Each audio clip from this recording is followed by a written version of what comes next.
The CBS Radio Mystery Theater presents...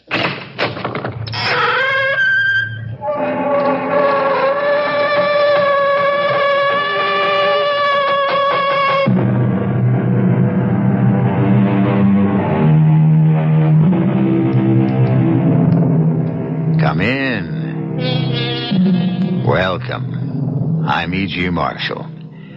In 1778, Friedrich Anton Mesmer astounded Paris and the medical world by introducing what he termed a new medical theory, the theory he called animal magnetism. Although he was discredited and accused of being a practitioner of black magic, mesmerism was to continue to fascinate medical men, till it flowered into the present-day wholly scientific and important branch of medicine called hypnotism. That is today. But a century and a half ago, it was misunderstood and misused, with many of the men who practiced it unprincipled and little better than sorcerers. This is the story of one such. Dr. Nugent, you may now wake up. What? Did you say something, Professor Valdemar? Quite a good deal in the last 5 minutes, Doctor. Good Lord. Is it 5 minutes since you put me out? Believe it or not, in another few minutes I'm going to let you judge for yourself. I am going to let you put me under the influence.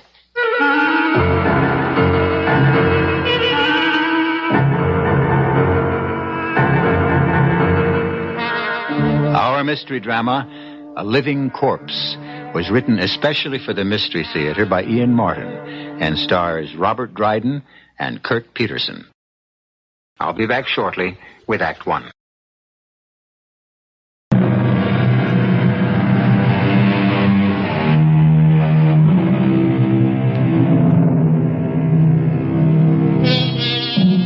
Have you ever been hypnotized?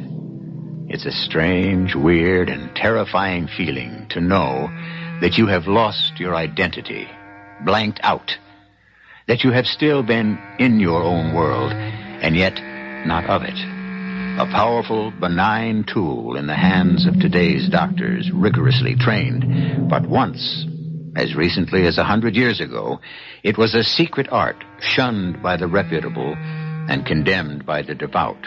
Yet it had its devotees, men of inquiring scientific minds, as well as the charlatans, and the legion of believers who have followed the lure of the occult down strange paths since the dawn of time.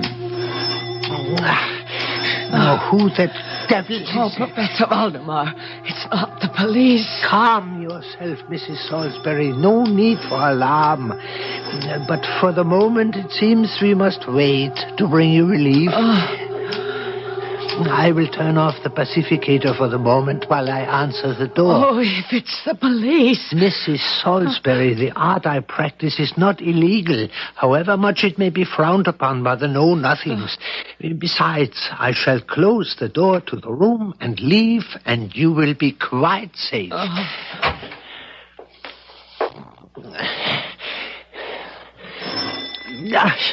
Very well, I'm coming. Coming. Better make sure. Who is it? Dr. Craig Nugent. By your appointment, Professor. Oh, one moment. Enter softly, my young physician, and keep your voice low. You were expecting me? Yeah, earlier, much earlier. Your arrival now is awkward. I'm sorry. I was held up on a case. If it is inconvenient, I could return at some other time. No. As a matter of fact, perhaps it works out all to the good. I have a patient with me I was just about to put under magnetic influence. You will have the opportunity to see and observe. Come into this room, but softly, sir. Very well, Professor Valdemar. I would have you in the same room, but the lady is anxious to preserve her anonymity. However, if you will come to this spot in the wainscoting, allow me. Just slide this small shield to one side, and it opens the eye on a portrait in the next room. you will well be able to observe the technique and practice of mesmerism. At that moment, every instinct within me screamed in silent warning for me to run. But my venal ambition and unbounded curiosity nailed me to the floor.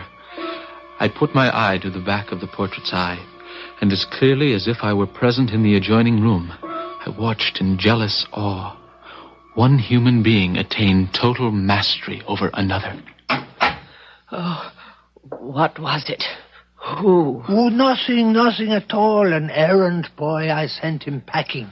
Let me start the pacificator. Now I want you to relax. Oh, I can't relax. Of course you can. I want you to watch the pacificator over my left shoulder. Oh, the light is so bright. Only to begin with. Just watch. Listen to the sound and watch the spinning disc. Relax. You want to go to sleep. Sleep. Yes, sleep. Look deep into my eyes. Feel the magnetic influence spread to you and around you, warming and relaxing and making you drowsy. You are falling asleep. You can't fight it. Your eyes are drooping. The tension is draining away. And now, as I lay my hand on you and touch you, you are asleep. Sound asleep. You will lift your right arm to shoulder height and hold it there steadily. So.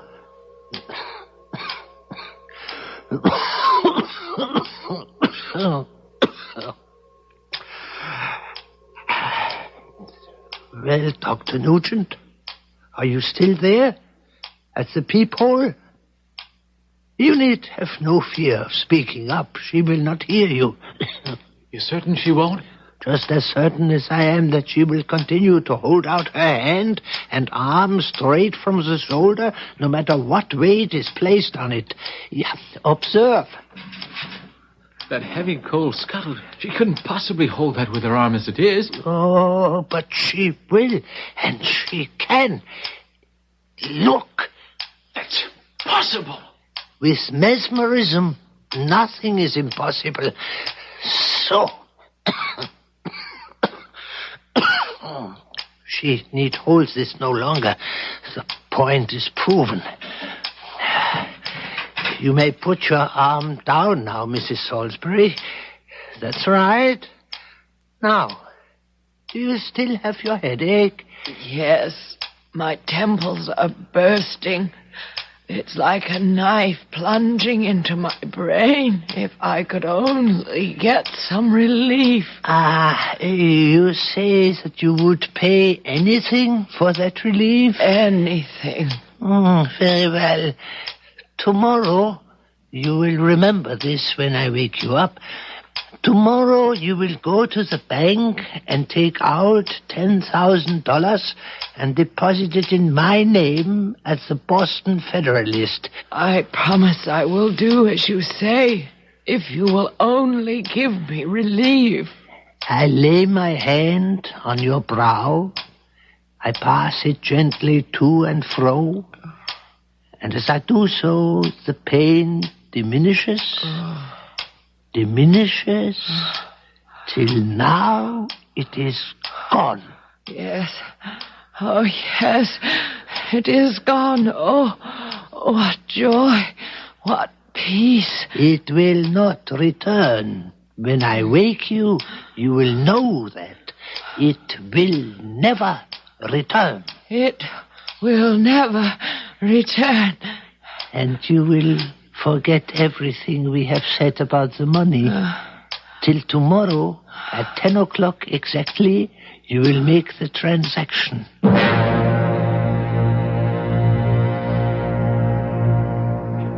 had watched all the foregoing in open-mouthed amazement. A woman cured of incurable migraine headache, for when she woke it was gone. A woman paying him $15 for the session, but who had promised to deposit $10,000 the next day? Stunning revelation upon stunning revelation, and the most stunning of all, why this tall, cadaverous, cough-ridden man should reveal his secrets and his criminality to me. I had not long to wait for the answer to this. Well, Dr. Craig Nugent,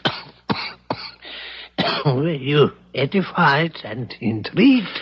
Both. And astounded. But... Yes? At the moment, as a doctor, perhaps intrigued more than anything.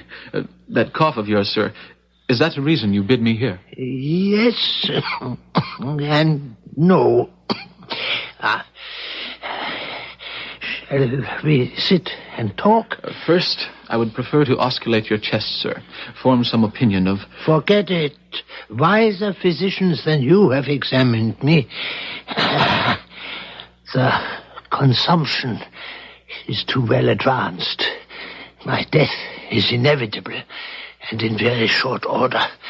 There is no hope. Then why am I here? If you will sit with me, doctor, because I suddenly find myself weak and tired, I will attempt to explain.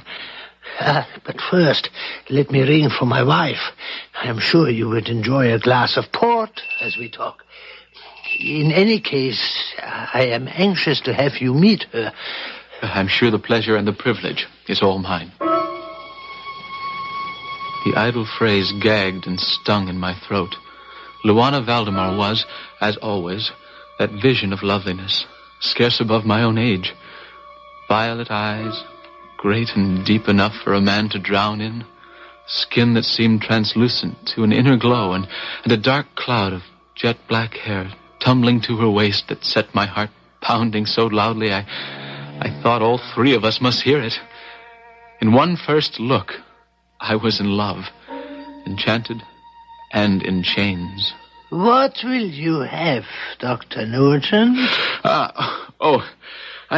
Port is for older men. May I suggest this brandy? My dear, this is a bright young doctor whom I expect will loom large in our future. Dr. Craig Nugent, may I present my wife, Luana? Your servant, madame? No. I am yours. Will it be the brandy? Whatever you suggest. Luana's suggestions turn out to be more like commands. Leave us, Luana. We have much to talk about. Don't stay up too late. I hope to meet you again, Dr. Nugent. I sincerely hope so, Madame Valdemar. You will. You will. Now, off with you. Whatever you command, my husband. You are not drinking your brandy, Doctor. Oh, no, Yes, sir. It is excellent brandy. I don't quite understand why I was invited here in the first place. Of course you don't. I think if you will entertain my proposition, you and I have a great deal to offer each other. For a beginning... Excuse me. If you would pour me some more port. Of course. And once I have soothed this accursed scratching throat of mine, I can make a start about explaining all about the end.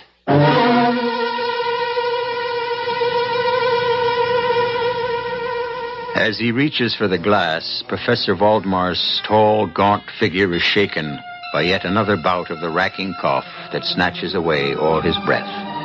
In medical dismay, young Dr. Craig is helpless to do anything to relieve him or to imagine what on earth kind of service he can offer this strange and half-dead man. I shall return shortly with Act 2.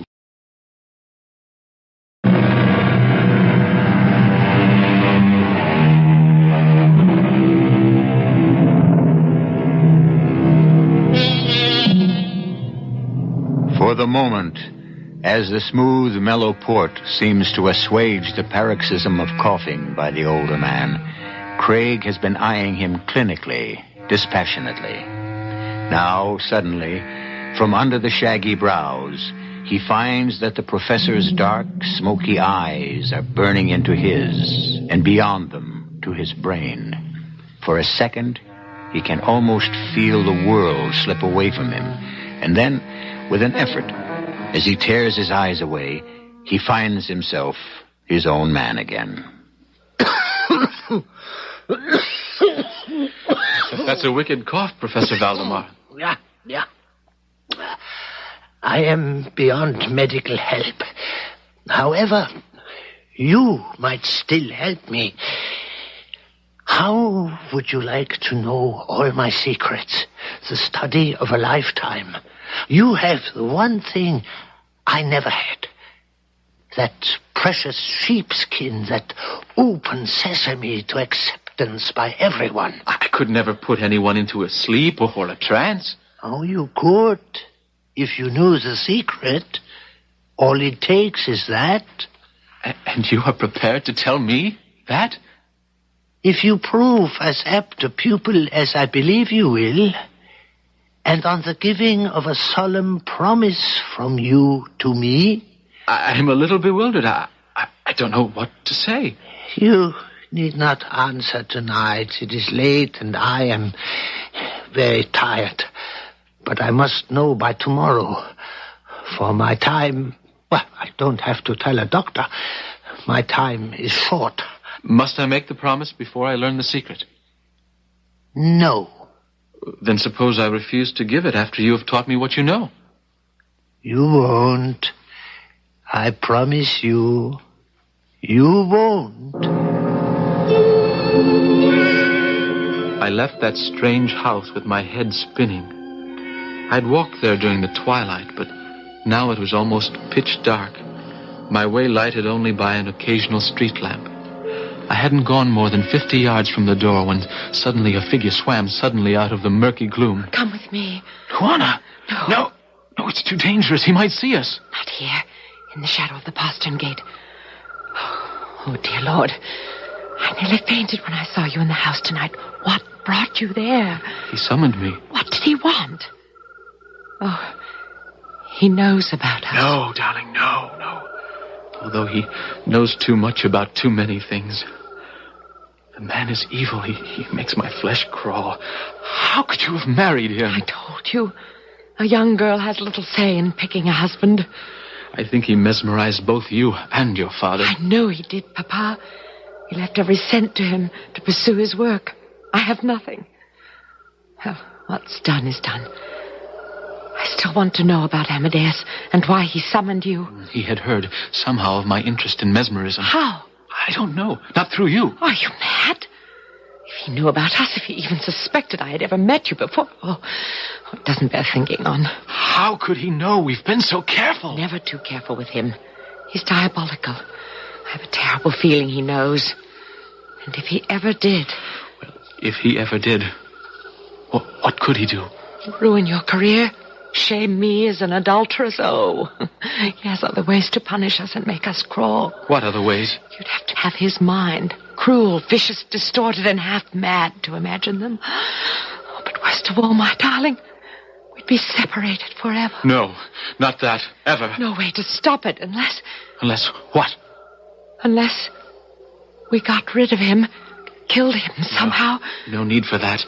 Providence will provide in time, and very shortly. You mean he's dying? He's in the terminal stages now. He knows it as well as any of us doctors. And the safest thing is for us to stay apart until it happens. Not even see each other. No need for that. I must come back to the house tomorrow. Why? Well, he's offered me a strange proposition which I feel I can't afford to turn down. In return for a promise, he will teach me the secret of a mesmerism. What promise? I don't know that yet.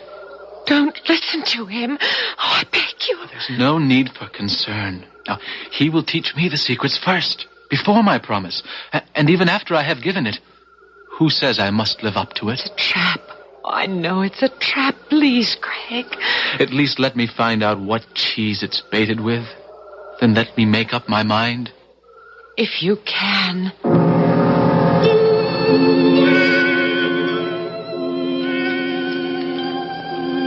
I should have listened to Luana, but other compulsions were driving me on. I don't defend myself. I was everything that Valdemar himself had named me, and I had to gamble. I couldn't pass up the chance of a lifetime. So, my young friend, you have decided to accept the bargain, yeah? At least to listen to the terms, Professor. Yeah, by all means. Would you believe that I could put you in a trance in, say, 1 minute? No. Let us proceed then to test that by example rather than precept. No. Please remain seated. I am just placing this lamp behind your head so that you are in shadow, and as I move to sit in front of you, the light is full on my face. Now, I ask only one thing, that you focus your entire attention on my left eye for 1 full minute. Do not let it waver and do not interrupt. Let us both check our watches. Right. Whenever you are ready, look as I asked and indicate for me to begin. Very well. I'm ready. Look in my eye. Think of evening skies at dusk, the clouds drifting softly lower and lower, shadows across your eyes, their weight heavy and gentle on your eyelids till they want to close. You feel all the tension drain out of you, loose, like a rag doll, and you want to sleep. Your eyes are closing, and the lids are heavy with sleep.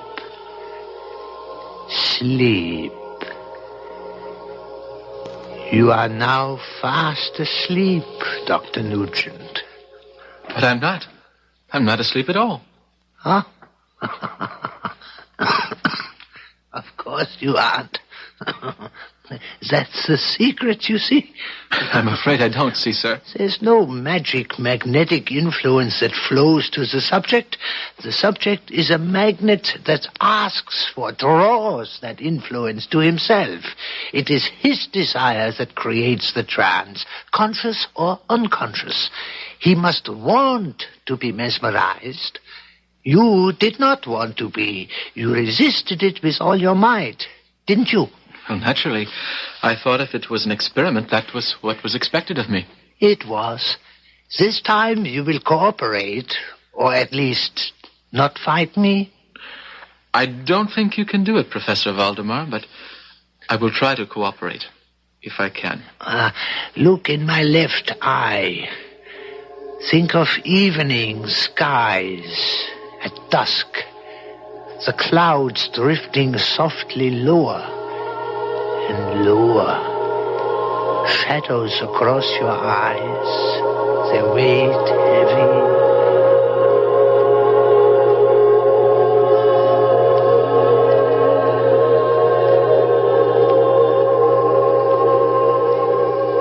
You are now fast asleep. Dr. Nugent, can you hear me?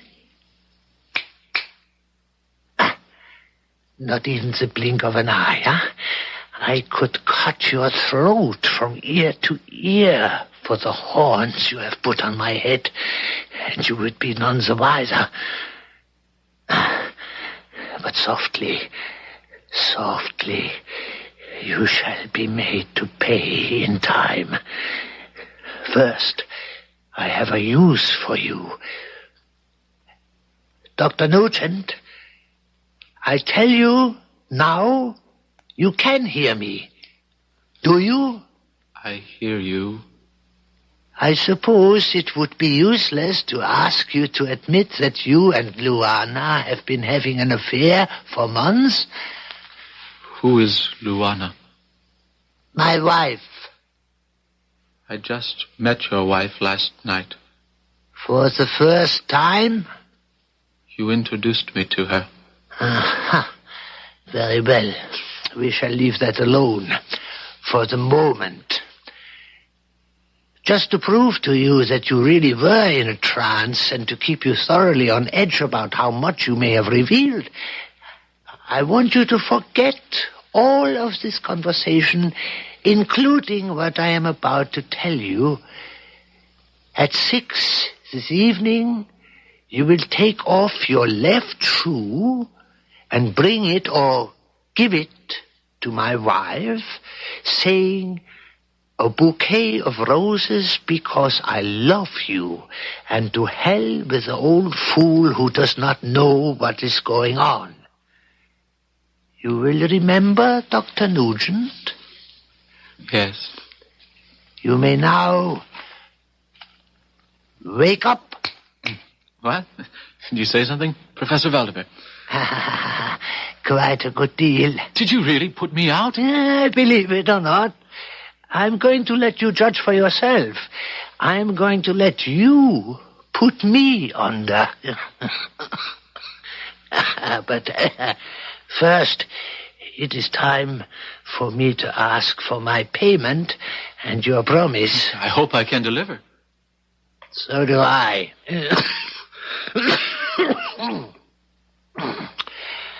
As you can hear, I have my own doctor whom I trust implicitly. He finally has told me that my life can be measured in hours. I want you to promise to be by my bedside. I want you to do for me what has never been done before.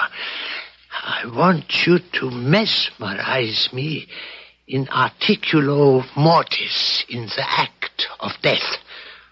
But just before it, so that the old man with the scythe will be stopped in his tracks.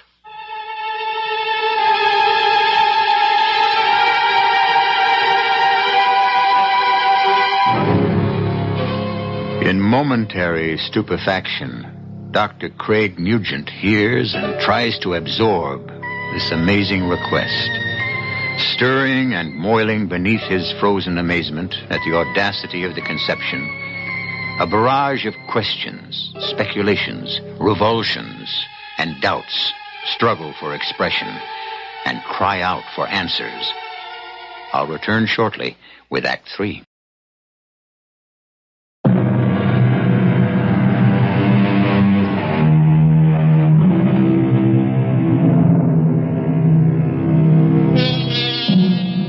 Remember, this is before the middle of the 19th century. Physicians were just beginning to grapple with physiology, the process of life. Death, the great mystery still, and perhaps forever, was then a total one. There existed almost no apparatus to prolong life, such as is common practice today. Death then was inevitable. It was occasionally predictable, but always total, except in the case of Professor Amadeus Valdemar. Easy, lady, easy. All right, Luana. I have Letty's bridle. Let me help you dismount. I can manage. Watch the mare. She's as nervous as I am. Let's get back in among the trees by the river. Why did you risk passing me that note as he saw me out? I heard you make a promise I hope you have no intention of keeping. You heard? The secret of the peephole in the portrait I discovered long ago. How? Because on the few occasions I've been able to resist his magnetic influence, pretending to be under it, I have watched Amadeus like a hawk, hoping against hope somehow to find a way to freedom. No, it will not be long until you do. Not with your help. What do you mean? Until I met you, Craig. What do you think has kept me alive during all these loathsome years? The knowledge that at least when he died, I would be a rich woman. But if he doesn't die, how can I inherit all his wealth? He will die. Not if you keep the promise you made. Luana, my darling, now listen to me. Even if I did keep it, the body is finite. No occult power could keep it alive or stop the disintegration of the cells once the heart has stopped and the blood ceased to flow. But suppose you are wrong, Craig. Suppose you put my husband just before death into a kind of suspended animation. Then what? If he is really on the point of death, I can always bring him out of it, can't I? I don't know. I don't trust Amadeus. He knows about us. What makes you think so? I will quote you his own words once he had put you under. I could cut your throat for the horns you have put on my head, and you would be none the wiser. You shall be made to pay in time. Oh, Craig. I'm still not convinced we cannot outwit him. We are not in control. I am, or I will be. Oh, do you really believe that? Oh, Craig, you are so naive. What do you mean, naive? I know exactly what I'm doing, and exactly what I plan to do. And no one can take over my mind unless I want them. Excuse me. Here, my love, a bouquet of roses because I love you, and to hell with the old fool who doesn't know what's going on. What? Your boot? No, take it. This bouquet of roses. That's odd. It's one of my boots that I'm holding in my hand? The left one, just as he told you, to offer me as roses at 6 o'clock tonight while you were mesmerized. Now do you see why I fear him? He's always one step ahead of us, all the way.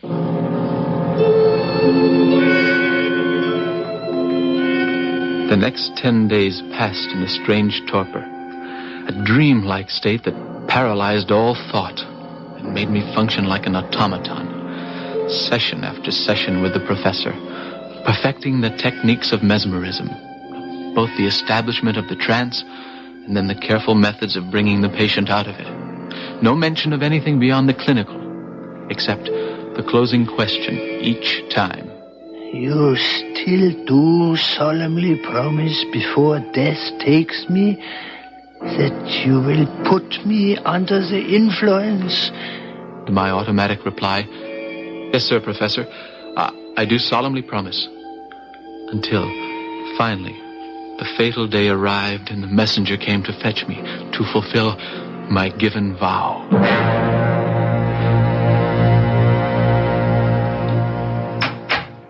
How is he? Sinking fast, barely holding on to life. I must hurry. Why? Let him die. It would be a blessing for all of us.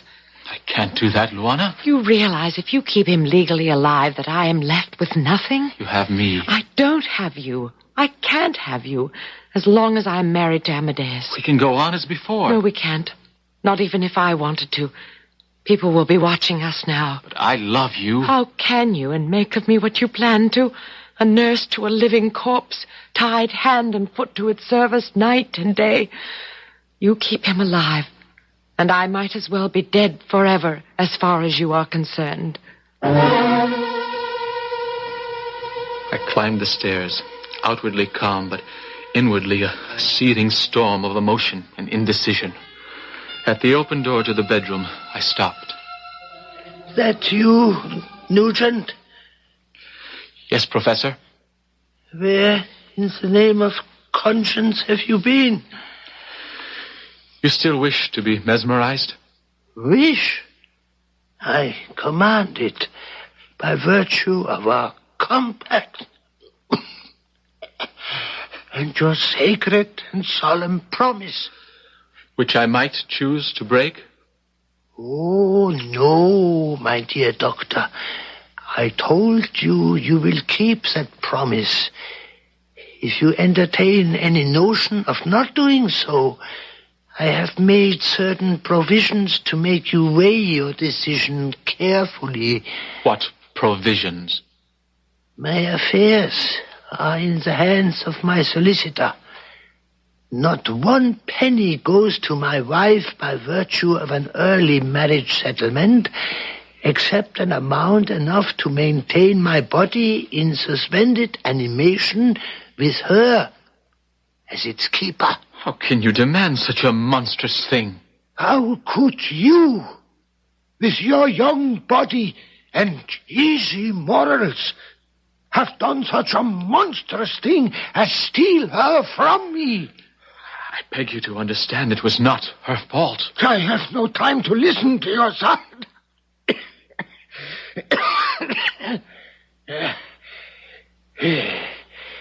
Remember the boot and the flowers?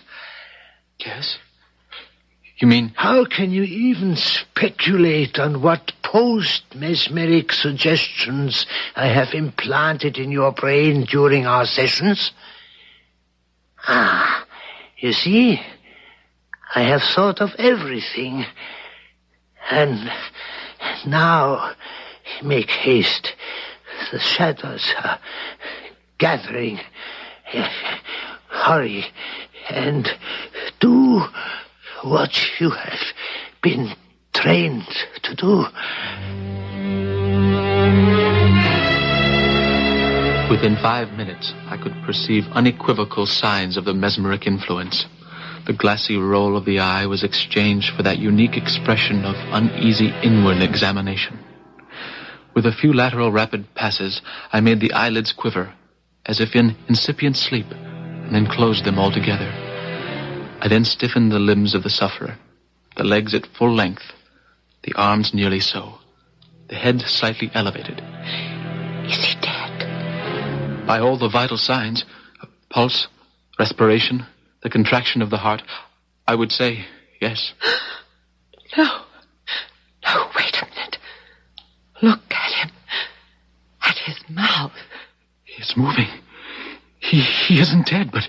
No, just sleeping and waiting. For what? For the cure, when it comes. Then wake me so that I may live again. But there is no cure, not in sight.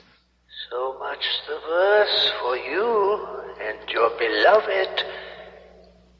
You had better pray with me that it comes, and soon.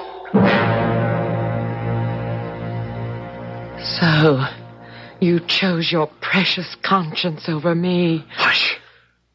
Trust me. How can I trust you? You tried to assure me a corpse could not be mesmerized. Not quite a corpse, but soon. Now, believe me, Luana. The physical properties cannot sustain life, no matter what the mental state. Now, it is only a matter of waiting until he dies.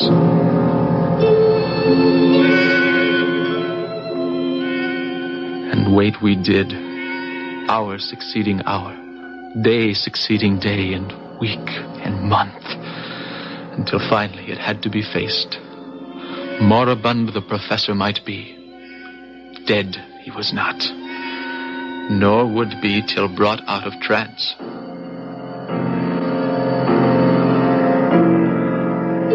Don't you see, Luana, this has always been my way out.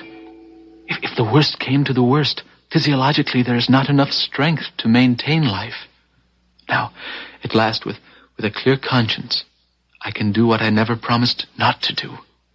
I can bring him out of the trance. Why have you waited this long?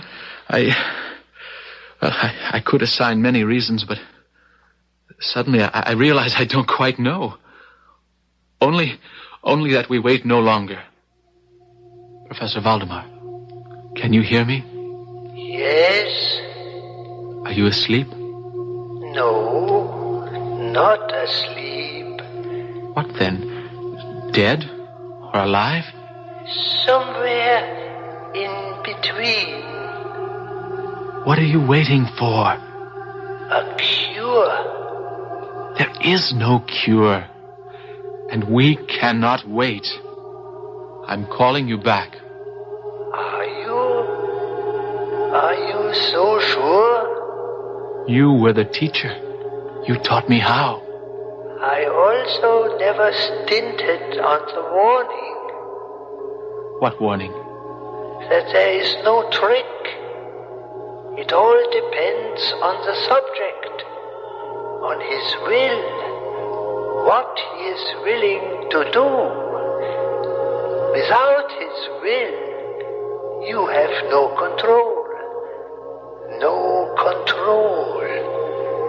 Not ever to reach me again. Because I choose to stay where I am. So there we remained. Amadeus, Luana, and me. Luana tied to him as his nurse. Myself, forever trying unfruitfully to bring him back from that halfway house, either to life to reason with him, or to death for his own peace. And ours.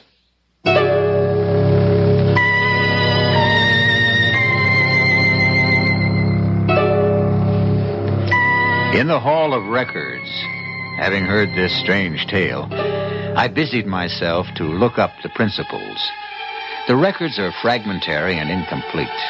There is no mention of Amadeus, but I did discover 2 death certificates issued in a case of accidental drownings, or possibly a suicide pact, listed in police files.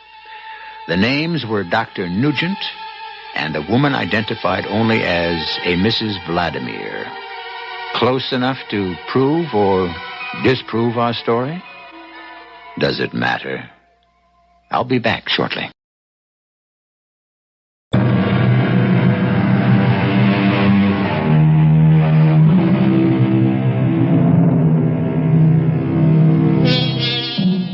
One loose end remains, the body of Professor Valdemar. That I could find no trace of. Only vague hints here and there of a cult that believed that death might be held at bay by placing bodies in suspended animation, much as the proponents of cryogenics or deep freezing propose today. Amadeus Valdemar could have been reawakened and long ago cured, and with the passage of time, gone to his ultimate reward. The only thing that tends to irk is that, I'm sorry to tell you, we'll never really quite know, will we? Our cast included Robert Dryden, Kirk Peterson, and Patricia Elliott. The entire production was under the direction of Himan Brown. And now, a preview of our next tale. Would you advise me to take the old road or the turnpike? Why, the old road is over 120 miles. The turnpike but 97. You impose on me. It is wrong to trifle with a traveler. You know it is only some 40 miles from Newburyport to Boston. But this is not Newburyport. This is Hartford. Do not deceive me, sir. Is not this river I have been following the Merrimack? Oh, no, sir. You are just outside Hartford. And this river is the Connecticut. Have the rivers changed their courses as the cities their places? Am I forever... But again the clouds are gathering. The storm is at my heels. God curses me for that fatal road.